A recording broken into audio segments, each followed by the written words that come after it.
Alhamdulillah, salatu wassalamu ala Sayyidina Muhammad wa ala alihi wa sahbihi ajma'in. Amma ba'd, we start with a salutation of peace, salutation of the people of paradise. Assalamu alaikum wa rahmatullahi wa barakatuh.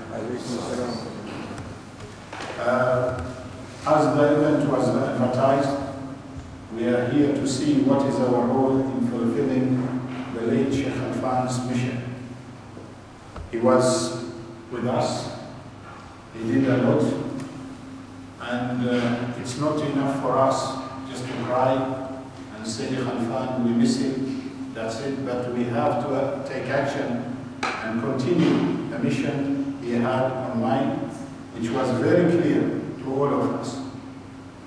But before I go on talking about Shaikh Khalfan and his last moment in this life and what was the secret which he kept for himself of the loved ones, I will start with a funny story which happened to me. Long time ago, I decided to go with some friends to a farm. And we were about 2 cars, about 9 youngsters in those days, 9 youngsters. So once we entered that farm, it belonged to one of the youngsters' father. So when we entered that farm, the guys saw a goat house, they saw a mother horse and a baby horse. And they decided suddenly, why shouldn't we ride a horse? For me, it is a disaster to think riding a horse. In my younghood, I tried to ride a donkey and I failed. And from those days, I have a barrier on mind. I don't want to ride a horse, a donkey, anything. So the guys said, they started to encourage me. Oh, you have to do it. I said, listen, I can do it, but I'll be the last one. Out of the 9, I'm the last one. They said, okay. So the guy took the horse and he was preparing the saddle on it. And the baby horse was still captured inside the house horse. So that young horse started to bang here and there. Then they decided later, if we keep this young horse inside doing that, it will harm itself. So let's let it free. So they decided to open the gate and let the young horse to run. That young horse ran about 500 meters, happily to be free in the farm. Then suddenly it turned around and it looked at us and it came with a high speed. So every one of us, we thought, that's it. We are going to die today. This horse is very angry. Why we are going to ride its mother? So without thinking, some of us escaped under the car. For me, there was a wall about 2 meters high. I didn't know how did I jump that. Suddenly I saw myself with the goats there. Even the goats, they were taken by surprise to see another person is there. So we were about 9 of us. None of us was carried enough to stand and receive the horse, the young horse. So with no thinking at all, everybody tried to escape. Even to the extent, one of the youngsters, he went inside the car and locked. So I was thinking, why did he do that? Did he think the baby horse will open the lock? Why did we react like that? We're so scared. because it came in a high speed and as if it is going to smash everybody. There is a lesson. Believe me, there is a lesson out of this. This lesson, I want you today to go back home and open chapter 50 of the Holy Quran, chapter 50 of Dariyat, verse 50 and 51. I want you to read these verses very carefully. Verse 50 and 51, chapter 50 in the Holy Quran. Allah subhanahu wa ta'ala says, فَفِرُّوا إِلَى اللَّهِ إِنِّي لَكُمْ مِنْهُ نَذِيرٌ مُبِينٌ. Flee to Allah. Flee is different than running. Flee means in a high speed. You have to go back to Allah with a high speed. Why? Once, and also we see in the Holy Quran, Allah asking us to fear Him. In this incident which happened to me, I was running away from the horse because I was afraid. Why, in this case, I have to flee to Allah while I'm afraid of Allah? The logic says you have to run away out of the things, out of the thing which you are scaring, isn't it? That is the logic. But in this case, you have to flee to Allah, not away from Him. Why? Back to my story, I found a space to hide. Didn't I? Some of them, they went under the car. Some, they went inside the car. So we had a space to hide. If you run away from Allah, do you have a space to hide? Do you have a space to hide? So you don't have an option except to run to Him, obey Him. Then you'll be safe. You'll live in this life in security and tranquility, and you'll accept all His tests on you, and you'll pass, inshallah. So verse 50 says, فَفِرُّوا إِلَى اللَّهِ إِنِّي لَكُمْ مِنْهُ نَذِيرٌ مُبِينٌ. Flee to Allah, indeed, I am a warner from Him. وَلَا تَجْعَلُوا مَعَ اللَّهِ إِلَهًا آخَرَ إِنِّي لَكُمْ مِنْهُ نَذِيرٌ مُبِينٌ. Again says, He said, Allah subhanahu wa ta'ala says in verse 50, وَلَا تَجْعَلُوا مَعَ اللَّهِ إِلَهًا آخَرَ. Don't put any other deity, any partner along with Allah subhanahu wa ta'ala. Indeed, I am a warner from Him. So, twice it says, I'm a warner, in two verses. Who is warning us? The Prophet Muhammad sallallahu alaihi wasallam, the last of the prophets, the last messenger. If we want to succeed, then we have to follow that warning. To associate with Allah doesn't mean that you worship another idol. That's it. You can worship money, you can worship your position, you can worship anything else.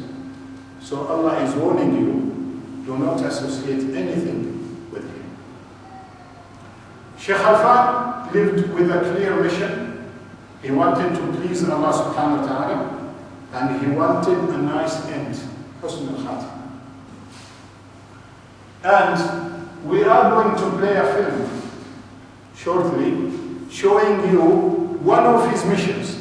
It's nothing to do with him, but very clearly you are going to understand what was one of his missions. Before that, before Al-Khatib plays that, the secret which Shaykh Khalfan didn't want to tell anyone else, that the disease in his last trip to Germany, he was informed and told that the disease has spread to another part of his body. But yet, he was so positive when we paid visit to him. He didn't show any sign of shock. He didn't show any sign of sadness.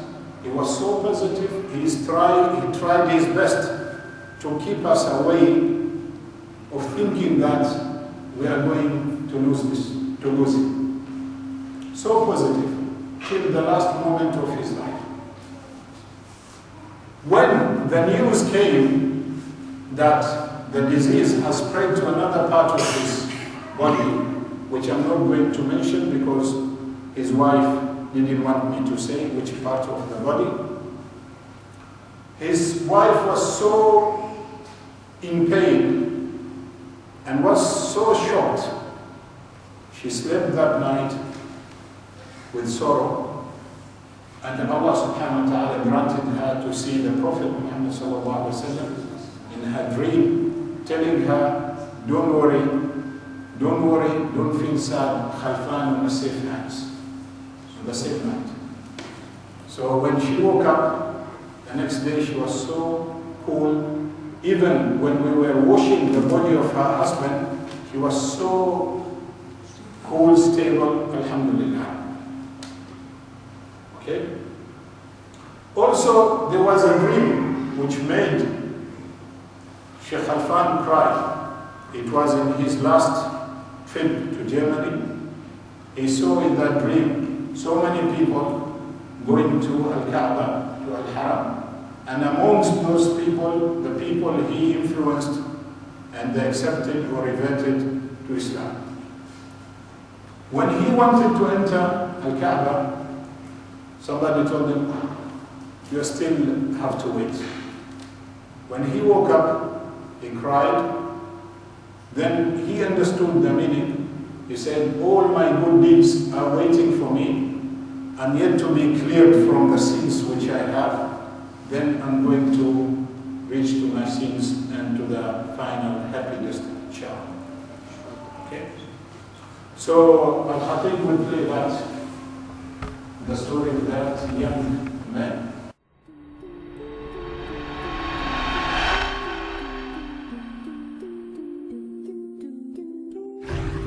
As some of you might be aware, I myself I was born and brought up in a Muslim family. By the time I got to the teenage years, I was a Muslim who didn't really believe in God. A Muslim who had basically rejected the very fundamentals of Islam. But Muslim by name. We would go to the masjid because our father would drag us to the masjid. We would run away during Taraweeh prayers while the Imam's praying for an hour down on London Road. And then back before the last witr. And when Dad asks, where have you been? Oh, I was in the back row, I had to make wudu, and then I got to the back row. We had no interest whatsoever with Islam. No interest in Islam at all. Until a period came, I was studying, where I came home from school one day and I saw a small booklet on the floor. I opened the door and there's a small booklet. And the booklet is called, Do You Know This Book? So I thought that's a strange title. How can I know the book before I've even read it? And it had no indication that it was something to do with religion. So I picked up this book. If I'd have known that it was related to religion, I would have ignored it straight away. But I picked up this book. And in this book, and remember this is well before Peace TV and Zakir Naik and all of these things, where we didn't really have any knowledge of science in the Quran. I started reading this book and it was talking about some of the very scientific facts that were mentioned in the Quran 1400 years ago. It talked about how the earth went around the sun. It talked about embryology, the different stages of a fetus. It talked about the water cycle. It talked about mountains being pegs holding down the earth's crust. It talked about the universe expanding as time goes on. So being into science, I was quite amazed by this. The book explained that Muhammad sallallahu alaihi wasallam could not read nor write. 2 days after reading this book, I went back to school. We were doing A-levels, and I was in a physics lesson, and we had the most boringest teacher that you could possibly imagine. He was a very intelligent guy, extremely intelligent. He was doing some research, and he was doing cutting-edge research, so that he knew things that nobody else in the world knew about physics, because he was the one discovering some of these things. And obviously that made him a little bit arrogant. And I remember on this particular day, he was walking up and down. You can imagine a short, stocky fellow, and he had his trousers somewhere up here, quite contrary to the fashion today. And he would walk up and down. He'd never look at the audience. And he would play with his braces. And on that particular day, he said, he was talking about something or other. I wasn't really paying attention until he said that the universe is expanding. So obviously I read this 2 days ago in the little booklet, Do You Know This Book? So I put up my hand. I said, sir, how long ago did we discover this? How long ago did we discover this? And I remember his reaction. It was a defining moment in my life. He puffed up his chest. He lifted his head and he said, oh, it's been about 40 years now. 40 years. But this was mentioned in the Quran 1400 years ago. I was flabbergasted. I went home, and in this small booklet, it referred to another book. It said, please refer to a book called The Bible, the Quran and Science by Dr. Maurice Bucaille. Many of you have probably heard of this book. So I looked for the nearest religious person. Where can I get this book? And I found my mum. So I said, Mum, where can I find this book? The Bible, the Quran and Science by Dr. Maurice Bucaille. And she said, it's on your bookshelf. She had actually put it on my bookshelf, hoping that one day I will read this book. So I read through this book, and it talked about the Quran and some of the scientific miracles in the Quran, and it talked about the Bible, and I went to the various churches to find out about what they have to say in response to the claims made by Dr. Bucaille. But eventually I went around in a circle. Even though I was so averse to Islam, I eventually came back to Islam itself through this booklet. There's someone unknown in this story. And for me, this person is the most important person in this story. And that is the person who posted this booklet through my door. I don't know who this person is. I don't know how old he is or she is, or if they're rich or poor, or which nationality they are. I don't know their education. I don't know anything about this person. But this person, by doing a deed which may have taken just a few seconds or a few minutes, posting this booklet through my door, he changed my whole life. My whole life changed. And for me, this person, what I find most amazing about this is that every act of worship that I do, whether it's a prayer, whether it's, any act of worship that I do, fasting, whether it be giving zakah, giving lectures, any act of worship that I do, this person, inshallah, gets a copy of that deed. That's amazing. And I don't know anything about this person. In fact, this person may not even know who I am. But they felt the need to post this booklet through my door. And how many other people, or how many other people's doors did this person post this booklet through? And imagine this person might turn up on the Day of Judgment because of these few people, or maybe many people, that they have managed to, by the grace of Allah, to help, to guide, by the grace of Allah, to Islam. How much of their reward has this person taken? For me, this is amazing. On the Day of Judgment, and this is the important point here, the Messenger of Allah sallallahu alayhi wasallam said, "Ad-dalu ala al-khayr kafa'ilihi," or kama qal, that the one who guides another to do good, he is like the one who did that good himself. He gets a copy of that person's good deeds. And the first person who actually did the good, no deed, no reward is wiped off his slate. It's a complete copy. So you can imagine, by giving da'wah to a person, whether that be with the tongue, whether that be financially, by sponsoring something, a CD, a book, a DVD, whatever that may be, whether that is by physically posting or handing out leaflets or books or something of this nature. If one person accepts Islam, brothers and sisters, through this, I think you enjoyed the short film. you have got And a brand new opportunity.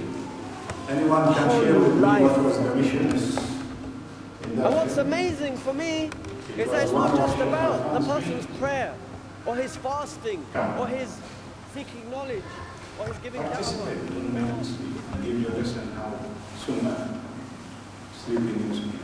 Can you use the mic? Come on. There's no right or wrong answers. Jota, you always first.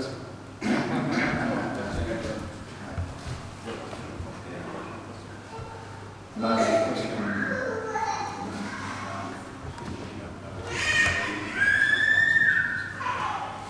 Assalamu alaikum.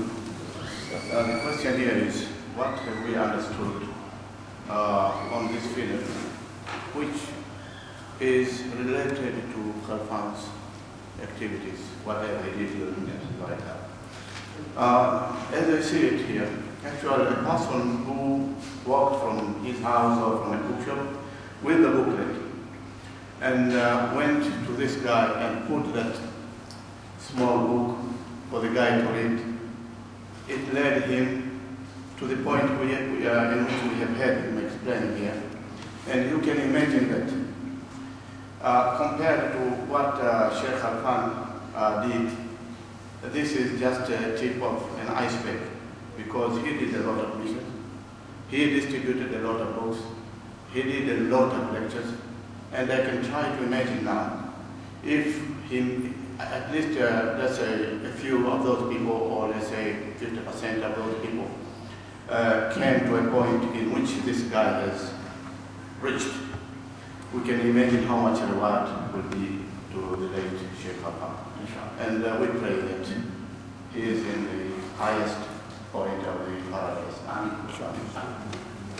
For me, when I saw this film, I saw it is the right one to play today, because what we are missing is to understand our own religion. This is the problem with many youngsters, and we think the modern science and whatever the innovation, whatever in other countries, in advanced countries, then we degrade our values, the values of our religion.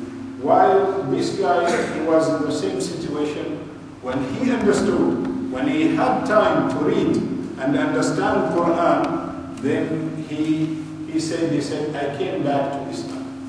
I came back to Islam. So, from the relationship I had with my dear, the late Shaikh Khalfan, he encouraged us to study and understand Quran. When we understand Quran and make it a guidance in our life, then that is the highest point of happiness, tranquility, when in this life and in the hereafter. Right. Now I'm going to talk about the last moments of Shaikh Khalfan in this life. Then we're going to play some slideshows of his photos. Then it will be open for you guys to participate. Any moments which you cannot forget you had with Shaikh Khalfan, may Allah be pleased upon him. son's health started to deteriorate on Saturday.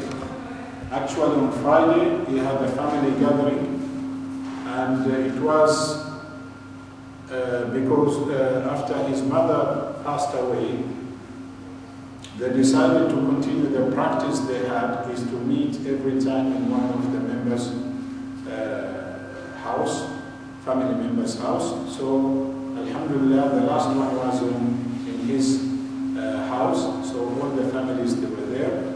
On Saturday, he felt pain, but he didn't want to go to the hospital. On Sunday, they had to take him. He had some dryness in the body. They took him, and before leaving the house even, he was telling his wife that you have to furnish this, the sitting area, and turn it to be my office. I'm coming back to work here. So he was so positive till the last moment. And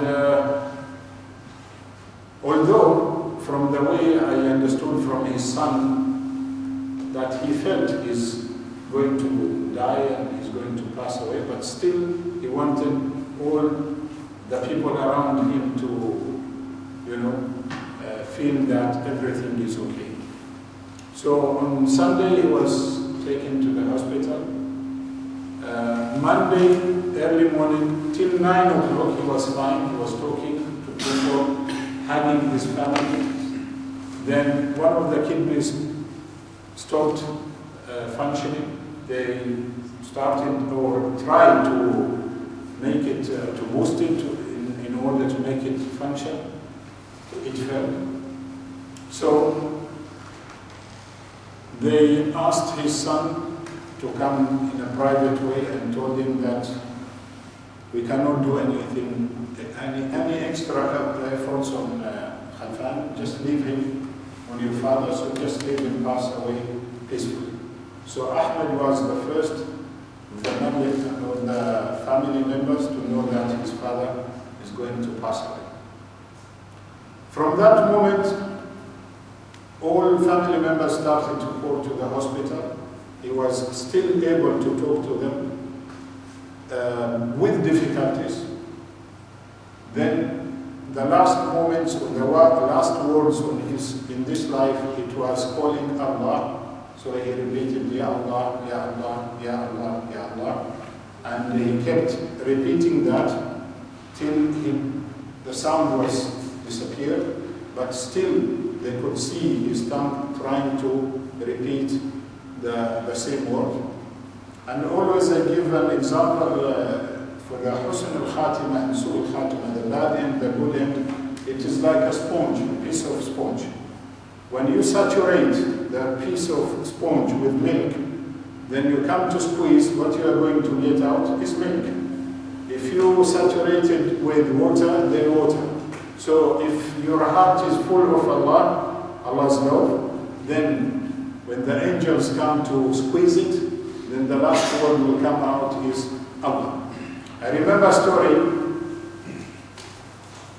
and then a taxi driver used to repeat 100 Beza, 100 Beza, those days. Now there is no 100 Beza in taxi fares here. And his colleagues, whenever the adhan was there, they used to call him for prayers. He said, no, the 100 Beza is better than your salah. He used to say that. And subhanAllah, Allah made his end to be around the taxi station. A car accident happened. They came to tell him, repeat La ilaha illallah. He said, he still kept saying the 100 Beza is better than the salah till he died. So that is the sponge. That is the heart. When it is squeezed, whatever inside will come out. So Shaykh Khalfan kept repeating Ya Allah till he died, midnight of Monday, early morning of Tuesday. I participated in washing his body. We washed his body about 5 o'clock. He passed away around 12 o'clock. So it was 5 hours. Still, we treated that body as if it is a fresh body. And he was smiling, very clear smile. And all of you know how many people turned up in his funeral. So that is why people came from Nizwa, from Batina, from everywhere to pay respect to Shaykh Khalfan. There is a hadith of the Prophet Muhammad sallallahu alaihi wasallam. He said, if Allah loves somebody, then he will tell his angel Jibreel that I love somebody, so love him. Then Jibreel will love that person, and he will announce to all the angels, God or Allah loves a person by name, then everybody will love him, and all the pious people will accept him, and on earth acceptance is always there for him. So if we want Allah to love us, we should strive, we should struggle till we get that love, and inshallah subhanahu wa ta'ala we will be with Shaykh Khalfan. But before even to hope to be with Shaykh Khalfan, we will be with our Prophet Muhammad sallallahu alaihi wasallam and all the companions and all the pious people we met here. We will meet inshallah in Jannah. Now we play the slide.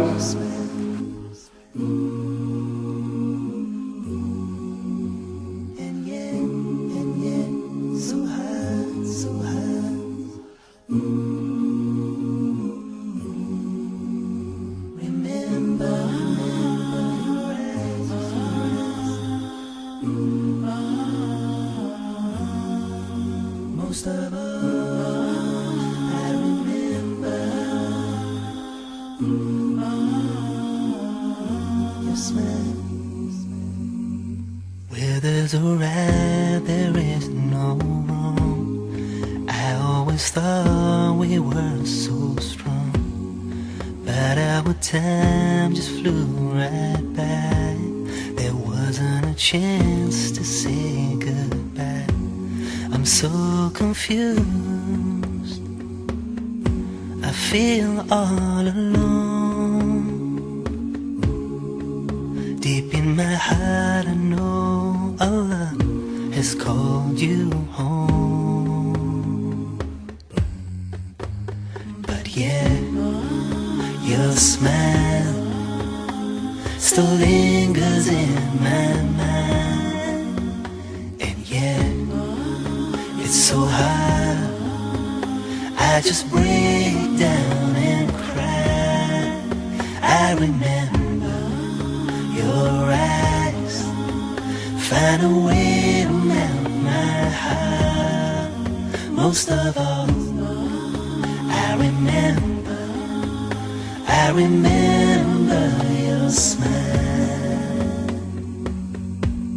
Sometimes I lie awake at night, the pain in my heart I just can't fight. Why did you have to go away? Yet I know none of us can stay. You'll always be so special to me. In this world you'll always live as a memory. Whoa. But yet your smile still lingers in my mind. And yet it's so hard, I just break down and cry. I remember your eyes, find a way to melt my heart. Most of all, I remember your smile. But yet your smile still lingers in my mind.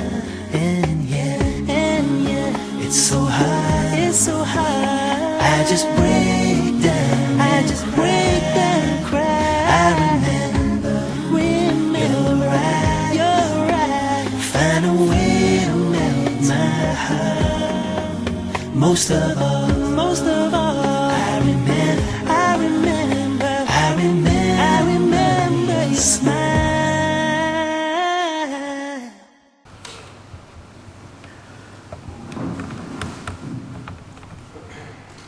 The slide took us back, and as if we see Shaykh Khalfan is alive and amongst us. But as I said, it's not to boost the emotion and cry, but we have to take the mission. We have to continue. He was very clever in approaching the non-Muslims, attracting them to the happiness of here and the hereafter. He did for himself. For himself, we have to do for ourselves. We have to follow the steps, and he used to say, every person has got capability. Don't allow the ropes, the obstacles to bound you, to limit your efforts, because what you are doing is you are doing for yourself in the day of judgment. Not less than 300 people embraced Islam out of his influence. How many did you influence? Ask yourself. As you saw there, he had time to come and be with youngsters, with small kids. Do you have time to do that? You are so busy. Will you be busier than Shaykh Khalfan in his life? I don't think so. It's only the motivation. He had a clear mission, a goal he wanted to reach, and inshallah he has reached. Now we invite whoever had special memories with Shaykh Khalfan in the aspect of da'wah or anything which will benefit us inshallah. And we'll start with Brother Shaykh Muslim there, who was a friend of Shaykh Khalfan for the last 20 years. Bismillahirrahmanirrahim. Alhamdulillah. Salatu wassalamu ala rasulillah. Assalamu alaikum wa rahmatullahi ta'ala wa barakatuh. I was so confused when Sheikh Soud asked me today to come and say something about Shaykh Khalfan. I knew him since 1995, May 1995, until the day he died, which was again May 2015, so it's exactly 20 years since I knew him. I was told I only have about 5 minutes to talk about him. It's not fair, but I'm going to stick on that rule. 20 years, 5 minutes, they don't match. But anyway, there's only one thing I'm going to say about Shaykh Khalfan that made him stand out of others. It's not only his knowledge, he had a lot of it. It's not only his intellectual, his reasoning, his knowledge of applied psychology, philosophy, and most of all, of course, religion. He had all of that. But what really made Shaykh Khalfan stand out is his moral, ethics, behavior, conduct. That's what really made Shaykh Khalfan stand out from the rest. Wherever we go, the first thing people see him, you get a culture shock, as you can see. Many people see him at the first time, especially at the end of this life now. People are related with the big beards and the terrorists. So obviously, whenever we travel somewhere, people see him at the first instant, they get a culture shock. Only after he starts to speak with them, with their own languages. And that's why people are surprised how come Shaykh Khalfan could speak 28 languages. 6 of them mastered, and the others he could at least have a greeting with the people. So he broke the ice. Soon he meets somebody with their own languages. And after that, people start to learn this man. Everybody who saw Shaykh Khalfan, and I'm sure all of you here, you wouldn't come to this lecture today if you did not like this man. So that is one of the things that Shaykh Khalfan did. He could steal your heart straight away, and you will never let go of it. The second thing is that this man really walked the talk. He did not preach something that he doesn't do. A lot of us, including myself, may Allah subhanahu wa ta'ala forgive me, sometimes we go and preach, we try to tell people to do this, do that. But if you look deep into your heart yourself, sometimes you do not preach what you do. But Shaykh Khalfan really did what he was preaching. He was walking the talk. So you could not tell Shaykh Khalfan, you know, some of us when we're trying to convince our wives or kids or something, he says, okay, start it with yourself. You know, but you couldn't say that word to Shaykh Khalfan because he had it already, mashallah. One of the stories maybe I could relate is that how Shaykh Khalfan was so patient and so, what do you call it, he took a lot himself, is that when one person who was not a Muslim, he tried to talk, he wanted somebody to talk to him, so they told him about Shaykh Khalfan. When he started to talk to him, every time Shaykh Khalfan would talk, this person would interrupt Shaykh Khalfan, never leave him to finish what he was saying. And it was really irritating for the people who was listening to this conversation. But the amazing thing that it was not irritating to him. He was still, with his smile, trying to give another corner, come from the other side, and trying to convince this person. And this person kept on interrupting him and saying, I'm sorry, but I don't get what you say. I don't, you know, it doesn't make any sense. Just imagine you're talking to someone who doesn't want you to finish what you're talking, and still commenting on what you're saying that it doesn't make any sense. Okay, let me finish first.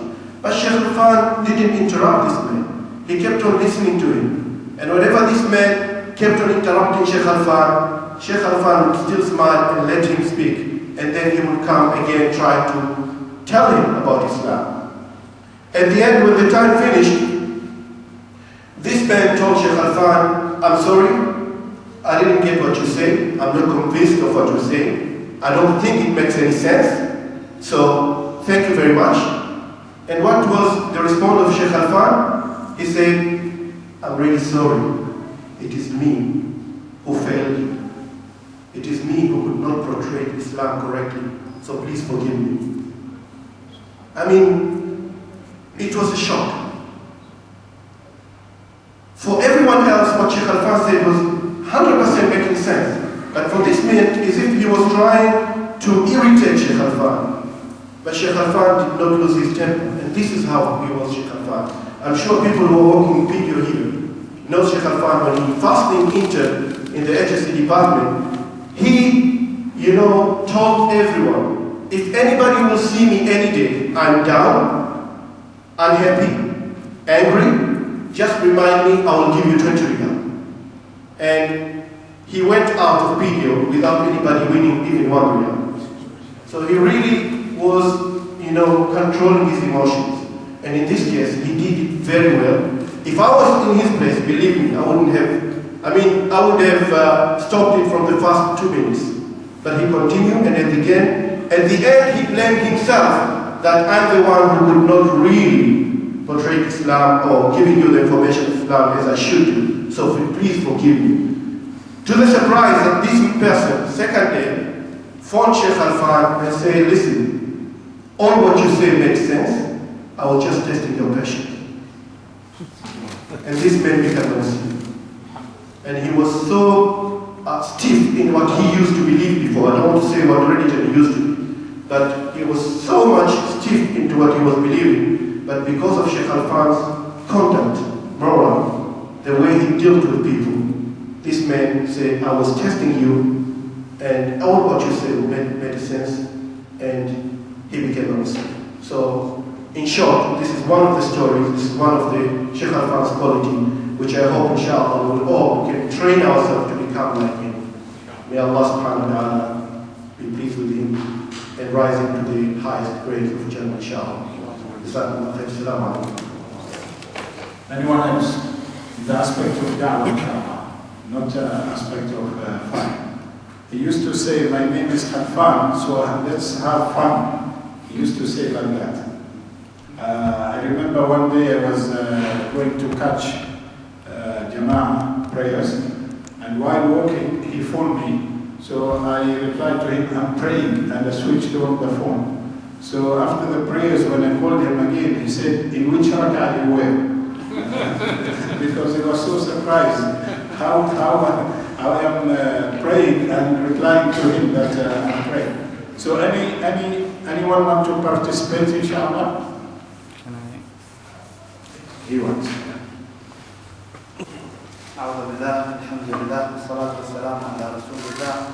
Thank you very much, Sheikh. Jazakallah khair. I would like to share a moment of change in my life that happened between me and Shaikh Khalfan. In short, if I want to talk about Shaikh Khalfan, I would say that he was a beautiful fragrance. Everywhere that he goes, he will leave that beautiful smell. Everywhere that he goes, you can feel and sense him. And in da'wah, I would like to say that, maybe Sheikh knows me, I used to be one of those very energetic boys.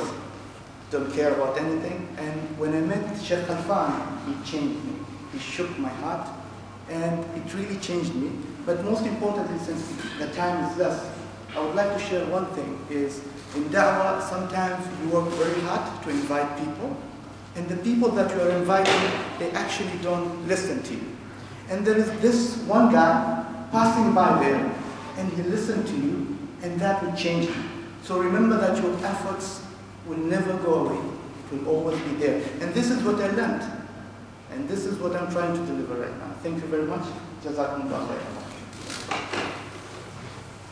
Anyone else? Come on, Abdul Aziz, all of you guys, you have lived with Shaykh Khalfan for many years. You can't remember even one unforgettable moment. Come on. Aspect of that.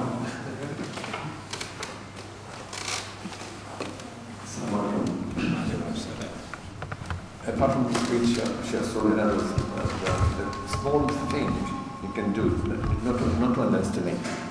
It could be a very small, minor thing, but has a very big impact. Like the booklet, someone who dropped it over there to the person. So we don't underestimate any good thing, a minor thing can have a big impact. A friend of mine, his wife was not believing about hijab. And he invited him to his house. He said, I don't believe in flowers.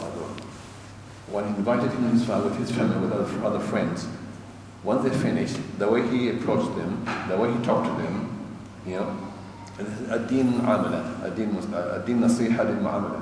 So the way how he was approaching people, it made people to listen to him and to be obeyed Islam. So, anyone else? Or should we wrap up and finish?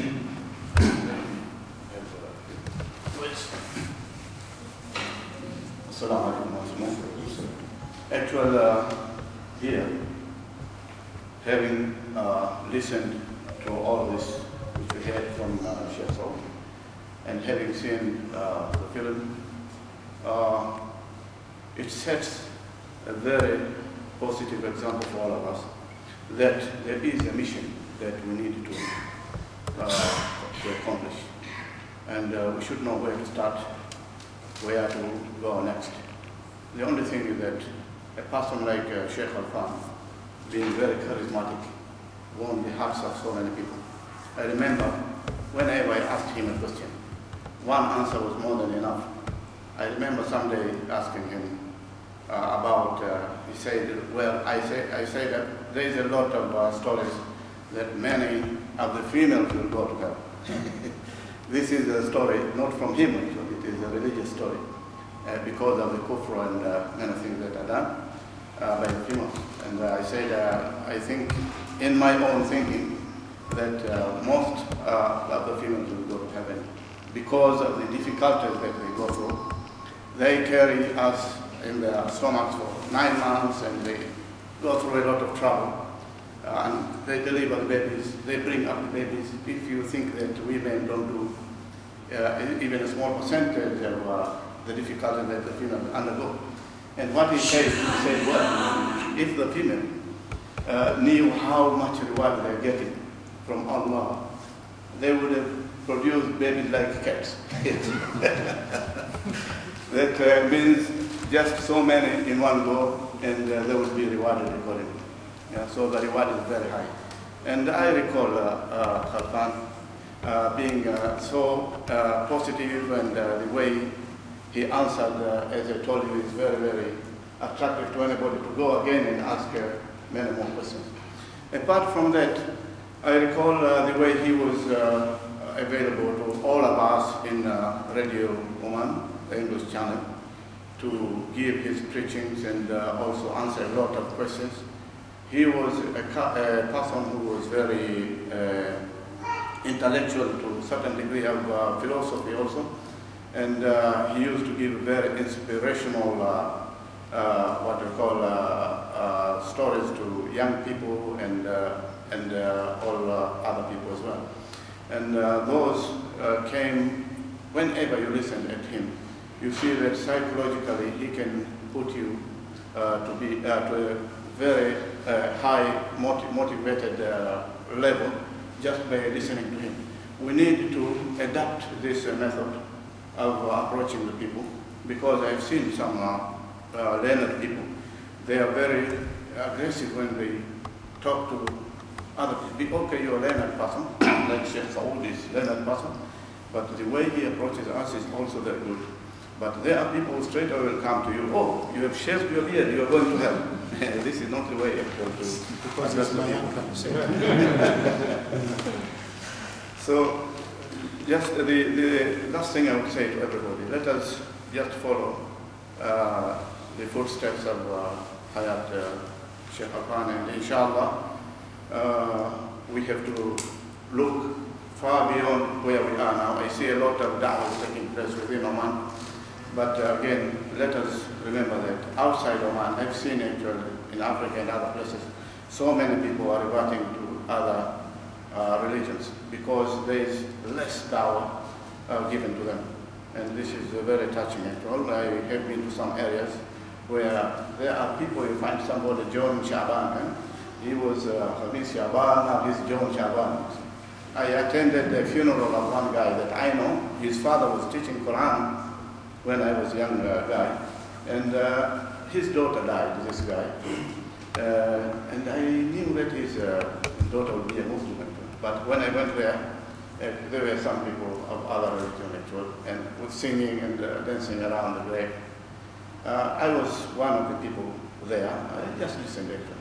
And then the lecturer on that funeral said, we are happy that this lady was very lucky to come to our religion, and that's it.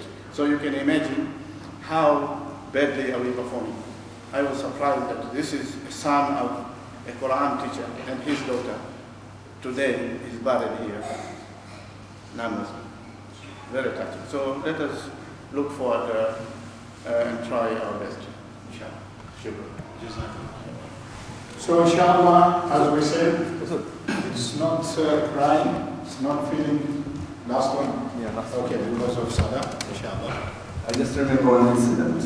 There was a Canadian guy who came to Oman the first day, and Shaikh Khalfan was giving a presentation. He asked him, well, he had the quick answers. He asked, why don't you Muslims say, pray, you don't say ladies and men together?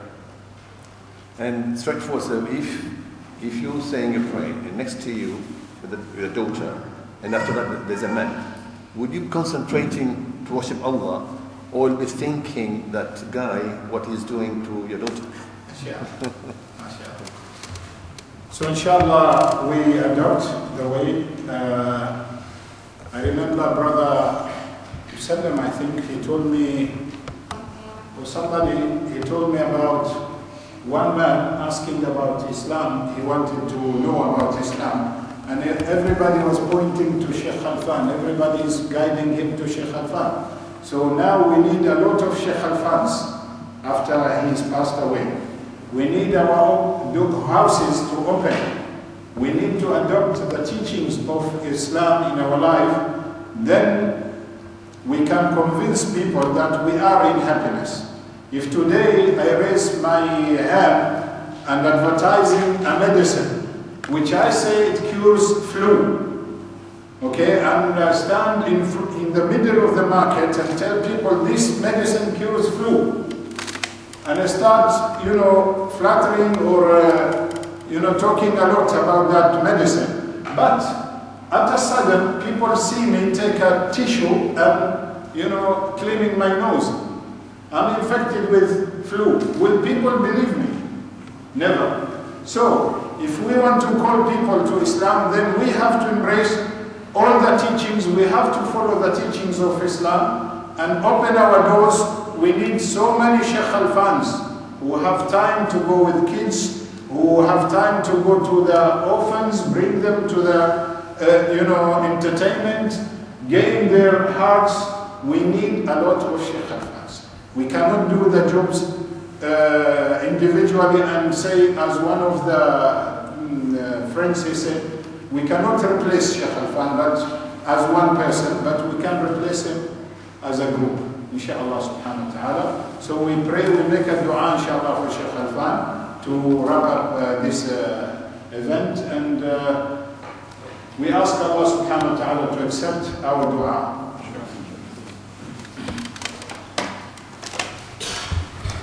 اللهم يا واحد يا حي يا فرد يا صمد يا من لم يلد ولم يولد ولم يكن له كفوا احد. اللهم صل وسلم وبارك على سيدنا وحبيبنا وشفيعنا رسولك محمد وعلى اله وصحبه اجمعين، كما صليت وسلمت وباركت على سيدنا خليلك ابراهيم وعلى ال سيدنا ابراهيم في العالمين انك حميد مجيد. ربنا تقبل منا انك انت السميع العليم وتب علينا انك انت التواب الرحيم. اللهم تقبل منا اليسير واعف عنا الكثير ولا تؤاخذنا بالذنب التقصير. اللهم بلغنا شهر رمضان، اللهم اعنا فيه على الصيام والقيام وتلاوة وتدبر القرآن. يا حي يا قيوم يا ذا الجلال والإكرام. اللهم إنا نسألك حسن الخاتمة ونعوذ بك اللهم من سوء الخاتمة. اللهم إنا نسألك رضاك والجنة ونعوذ بك اللهم من سخطك والنار. اللهم اغفر لأخانا شيخنا خلفان، اللهم اسكنه الجنان، اللهم اسكنه الجنان، اللهم اسكنه الجنان. اللهم جازه بالإحسان إحسانا وبالذنب عفوا وغفرانا. يا حي يا قيوم يا ذا الجلال والإكرام. اللهم يا حي يا قيوم يا ذا الجلال والإكرام. اللهم ابدله دارا خيرا من داره وقرارا خيرا من قراره وأهلا خيرا من أهله. يا حي يا قيوم يا ذا الجلال والإكرام. اللهم لا تفتنا بعده، اللهم ولا تحرمنا أجره. يا حي يا قيوم يا ذا الجلال والإكرام. اللهم يا من قدرت لنا لقياه في هذه الحياة الدنيا، نسألك اللهم أن تجمعنا به في أعلى الفردوس. يا حي يا قيوم يا ذا الجلال والإكرام. اللهم اجمعنا اللهم اجمعنا به في دار تدوم فيها الصحبة. يا حي يا قيوم يا ذا الجلال والإكرام. وصل اللهم على سيدنا محمد وعلى آله وصحبه أجمعين، والحمد لله رب العالمين. شكرا يا ربي شكرا، هديت قلبي شكرا، نورت دربي شكرا. شكرا يا رب، شكرا يا ربي شكرا، هديت قلبي شكرا، نورت دربي شكرا. شكرا يا رب، شكرا يا رب، يا منزل القرآن، يا خالق الإنسان، يا رب يا رحمن. شكرا يا رب، شكرا يا رب، يا منزل القرآن، يا خالق الإنسان، يا رب يا رحمن. شكرا يا رب، شكرا يا ربي شكرا، هديت قلبي شكرا، نورت دربي شكرا. شكرا يا رب.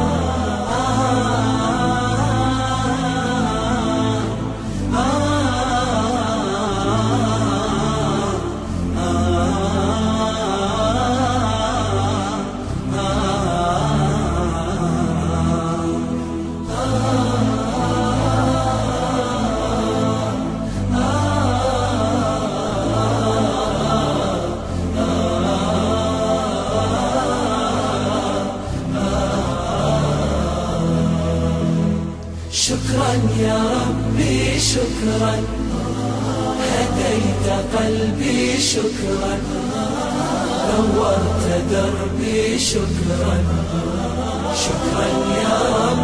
أنا بصلاتي أسلم وبالسعادة أنعم، أفخر بأني مسلم. شكرا يا رب، شكرا يا رب، يا خالق الأكوان، يا رب يا رحمن، أكرمني بالغفران. شكرا يا رب، شكرا يا رب، يا خالق الأكوان، يا رب يا رحمن، أكرمني بالغفران. شكرا يا رب، شكرا يا ربي شكرا، هديت قلبي شكرا، نورت دربي شكرا، شكرا يا رب.